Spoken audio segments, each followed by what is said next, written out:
the book The Living Name. Currently, we are in the chapter 3. Uh, so, from reading from page 91, Blind to Transcendence. There was there was once a blind man whose friend told him one day, "You must drink milk because milk is the best preparation there is. I live on milk." The blind man had never tasted milk, so he asked, "What is milk?" His friend told him, "Milk is a white liquid." "What is white?" the blind man asked. "White is the color of a crane." "What is a crane?" The friend realized that all his words meant nothing to the blind man, who had never seen anything and therefore had no frame of reference. The blind man could only touch. The friend felt compassion and said, "I will show you what a crane is." He arched his hand and placed it on top of his other arm to indicate the bent neck of the crane and said, "The crane has a neck like this. Here, touch." The blind man was shocked and answered, "Oh no, I will never drink milk. It will get stuck in my throat." We are in a similar situation. We are blind to transcendence because the material senses can only realize material objects. Is there hope for us? All we can do with our material tongue is chant letters of the Hare Krishna mantra. Hare Krishna. But Krishna's holy name is something quite different from the letters of our alphabet. Here is the non material personality of Godhead. This raises the question, what does a conditional soul chant? Srila Bhakti Siddhanta Saraswati Thakur, Srila Bhakti Vinoda Thakur, and Srila Prabhupada are of one mind in answer. An ordinary conditional soul chants the Aksharama name, Aksharanama, the eternal syllables, not yet the real name. But while trying to chant, if we turn to Krishna in a mode of seva, the Lord, out of his mercy, might reveal himself like a kind father. The Lord becomes pleased by our attempts and then appears. And if he is present, you will feel the difference. The point here is that we can never understand the Lord with our imperfect senses. We can do as many yoga exercises as we want. We can apply the very best concentration techniques, but we are all still dwarfs trying to touch the moon. Our senses just don't reach. Our only hope is so to say that the moon will come. How the moon will somehow come down to us. Seva Dharma. In the four active relationships with Krishna, service is the common underlying factor. Krishna's servants, friends, parents, and lovers all wish to serve him in their specific ways. The intention to serve is at the heartbeat of their every thought. Therefore, if we wish to realize our own specific relationship to Krishna, we must first enter that service mode. From there, our unique relationship can manifest. Everything starts with a desire. When we sit down to chant the holy name in Japa or Kirtan, we must desire to serve. This is the original identity, Swarupa, of all jivas. At initiation, Vaishnavas received a last name that really is the best name there is, Dasa or Dasi. It indicates that our dharma or essential occupation is to perform service. This essential quality lies dormant in us like the potency of fire within a match. At first, a match gives a flicker of fire, but given the right circumstances, it has the capacity to burn down a whole town. Not even 1,000 strong men can extinguish the full blaze, all started by a little match. In the same way, every living being has the dormant inner pulse to perform Krishna Seva. As soon as we begin to display this mode of service while we chant or perform other bhakti practices, our spiritual nature begins to gradually unfold and our specific rasa becomes revealed. At the moment, we are unfortunately wasting our seva potency in dealings of this world, family, society, partners, and the endless array of sense objects that promise satisfaction. Therefore, the flame of our natural relationship with Krishna is only slightly manifested. We want to serve, and yet our focus on Krishna is divided. This divided attention takes us in all directions, and we remain frustrated with our limited experience of happiness. This frustration can only be cured when we start to cultivate a deep desire to Krishna. Only if we take up our seva dharma, which we are made for, is the full manifestation of our true selves possible.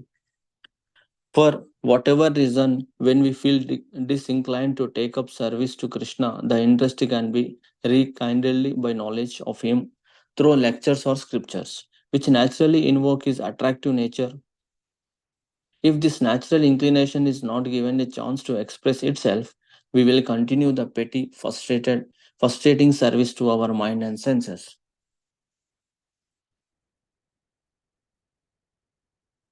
The blazing inclination to serve. When the soul attains the advanced stage of mukti, liberation, and enters into Brahman, the impersonal effulgence emanating from the Lord, the burning potency of seva dharma is extinguished. Not a flickering of light can be perceived as the jiva tries to merge into God. After all, if the servant becomes one with the served, there would be no service at all. Who would serve whom? The soul would become spiritually dead.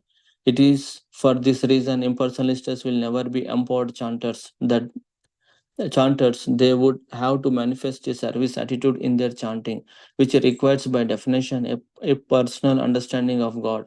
The concept of an impersonal God extinguishes the soul's seva dharma, a match submerged in water.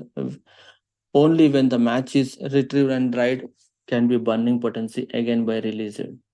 When the service inclination is limited, when a soul enters the Vaikuntha world, its service inclination towards Lord Narayana is powerfully unleashed, and yet, because this realm naturally evokes a feeling of awe and reverence towards God, the soul's service mentality is restricted.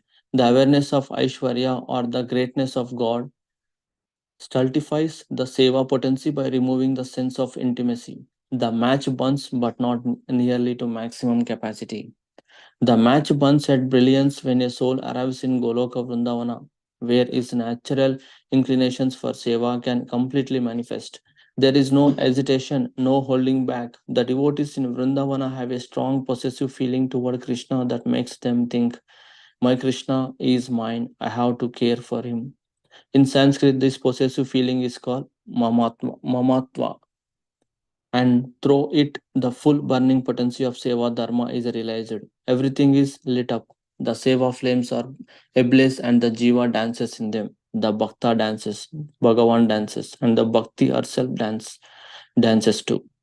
How does Mamatma fuel the flame of Seva to burn so brilliantly? When loving brothers come together, they feel this person is my family. He is very, very close to me and will always be on my side. I will never to hold back and be formal between us is a special understanding that can't be conveyed to others. Even when we all, even when we call someone who is not our biological relative brother, it's such a powerful expression of intimacy and understanding. So I will wrap up after this page, Prabhu. Just more four paragraphs. An incomparably closer relationship exists between the Jiva and Krishna, but it can only manifest at the highest levels in the Golak Vrindavana, where the opportunity for intimate relationships exists. There, in the kingdom of love, we relate to Krishna as the supremely lovable Lord.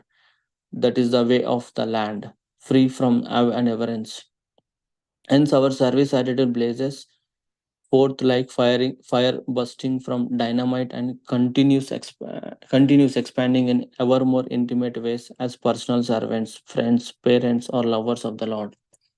Why is there not the same service attitude expressed in the Vaikuntha mentality? In Vaikuntha, a devotee thinks that the uncontested ruler of Vaikuntha, Narayana, does not really need much from the devotee. The Lord is able to fulfill his every wish by his own energies.